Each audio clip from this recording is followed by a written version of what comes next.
prototype, the Marshank Racing, course number 60, very appropriately so, a car that was driven by Oz Negri, Scott Pruitt, Zach Brown.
floor tapped 3 times. I got pushing into the marble twice. You know, sooner or later, IMSA just has to man up and just say to these guys, look, it's your race and it's our race. You know, this is not NASCAR where you just go and sideswipe someone and then you get a medal for it. Apart from that side of it, do you enjoy driving the car? How's the car? The car's good, yeah, the car's good, strong. No issues. I had a little spin there trying to pass somebody. I got door closed on me. But kept going and lap times were good. They told me the lap times are right up the front. 48s, so happy. Everything good so far. Thank you, Todd, Kenny.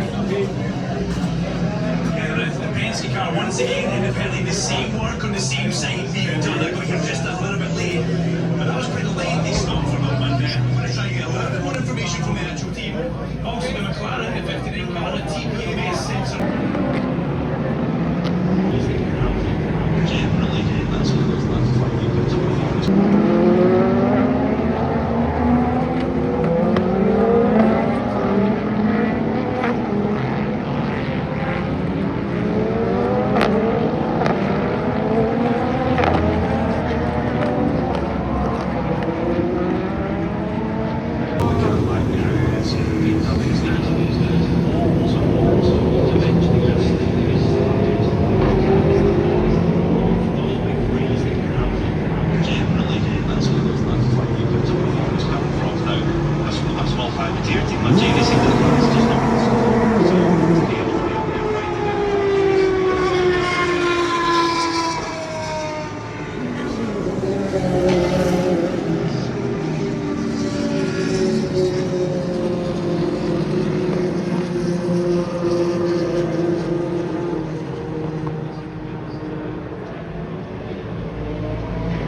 The big news I need to know is when do they have to start If anybody tells me on this, they don't want to. There's a good question. What's got the better fuel mileage? A GT3 Touring or a GT3 RS Manti? I would suspect it's the former. Yeah, I would say so. I would say so. Normally aspirated flat 6 full litre, the both. One somewhat breathed up It's the same engine. It's exactly the same engine. A lot more draggy than the other. Well, that's true. And then the fuel tank, I would imagine the fuel tank would be bigger in the Touring than it is in the GT3 RS, but because the track car doesn't need it, but it's fuel tank. That's where you can get happy to get the 90 tank. 911s. You can't speak 75 litre tank. Hang on, let's just simple power Porsche Amaraks here. I think that would be quite happy in the GTS. That's right drivers are taking it back. It's bringing around in this AP as well. So they're getting the best match. And the heated seats on. There you go, under the track. Well, you know what? I can honestly say there were three men, Nasser, Omar and Kevin Estra, Sheldon von der Linden, Will Stevens, Jordan Taylor, Nico Pino, Stuart Difford, Dixon and Kevin Magnussen on the lead lap. I, right now, would not lose a scintilla of time with them, not even half a second to them in these conditions. Which I can see it's Even behind the safety car. well, this is the visibility is bad. The safety car that's a tricky job here.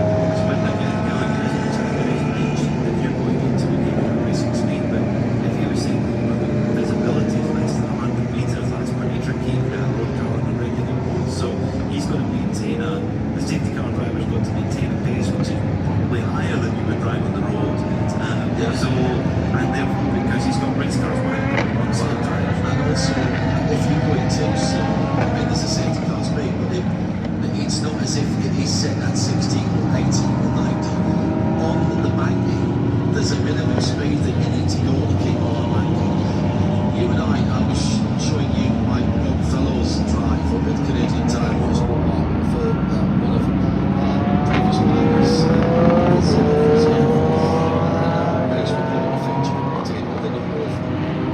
Celebrities in cars, but they were racing celebrities in cars that they originally were associated with, of course, Royal Fellows. At CTMP, you see the moisture on the windows now from the onboard of Felipe Nasser. Well, one of the other ones that we did but he never used was here at Daytona.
You would have remembered this from long ago, that fantastic writer, comedian and lover of all things motor racing, Peter Ustinov. Oh, yes. With Grand Prix du Roc. And I can't remember which team, I fear it might be the Italian team, where the driver came in for a pit stop. They weren't ready for him, but they, what do you want? He goes, he came in, basically, he thought of another good insult for the team manager. Right. Shouted at him, and off he went, presumably laughing as he went back out to race through the imaginary streets of Gibraltar back in the 1950s. If you've never heard of it, Grand Prix du Roc, Peter Ustinov, makes me laugh out loud.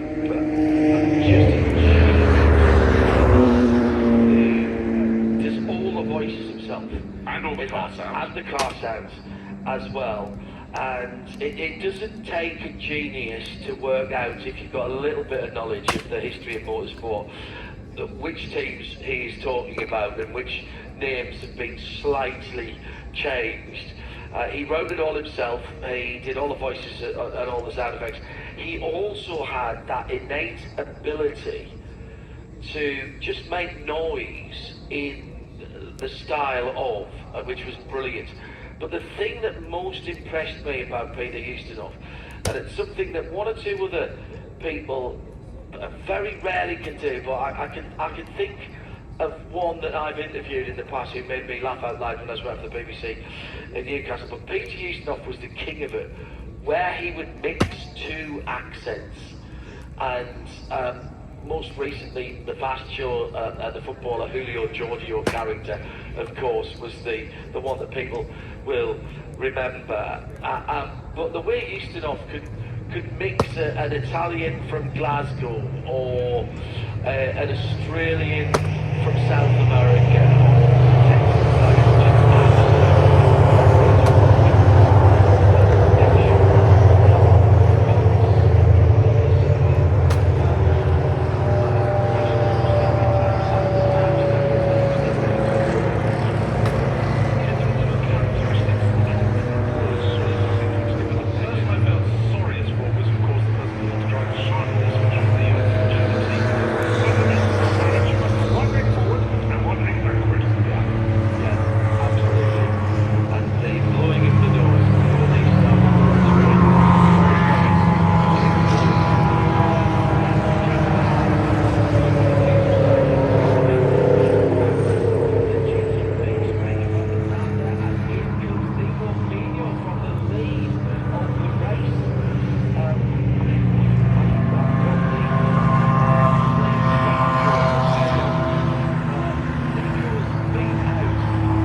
was just I was just watching the JDC Miller Motorsports, the leading Porsche and GTP, do that pit stop. Very smooth driver change and just a quick splash of fuel, nothing else to the car, no tyres.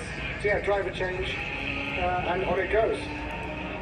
Yeah, no point in changing drivers when you've barely been over 50 miles an hour. I think Nico, how long has he been in that car? So Nico got in that car at 4 minutes past 11. Sorry, no, work that the other way, John. At 4 minutes past 1 in the morning. So he's been in that car for exactly 3 hours, and he's not seen a green flag lap. The weird thing, John, is at the moment they're lapping at about 3 minutes 25. Fastest lap in the race is 1 minute 36, so way off the pace. But this is going to be much more tiring, I would concur, than if they were at full racing pace, even doing a double, even doing a triple stint. My former commentary colleague at ITV Sport, when we used to do the sports for touring cars, I'm Motors TV actually, and he was with us last weekend in Dubai. Simon Hill tells the story, I was commentating on the race he's talking about, tells the story of the 24-hour race at Silverstone that we had fog like this overnight and went round behind the safety car. It was much colder than this, much colder. And race cars are not known for being hermetically sealed. Water and drafts get into cars. It was so cold and he was so tired because there was nothing to concentrate on that he actually went off the track and only woke up for a moment.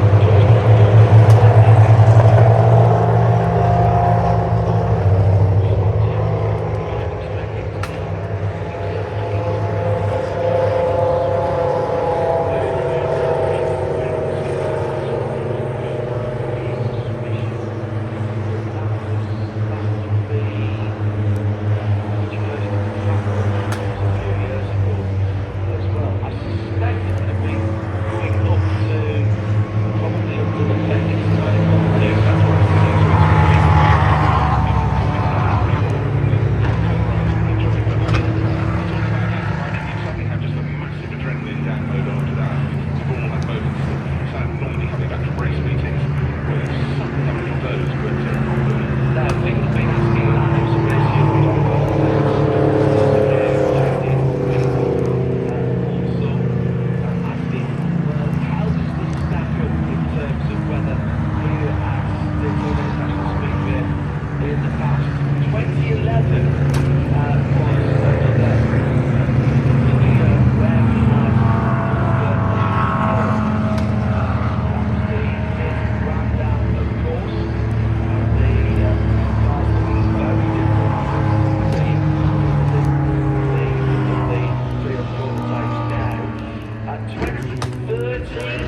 here, actually.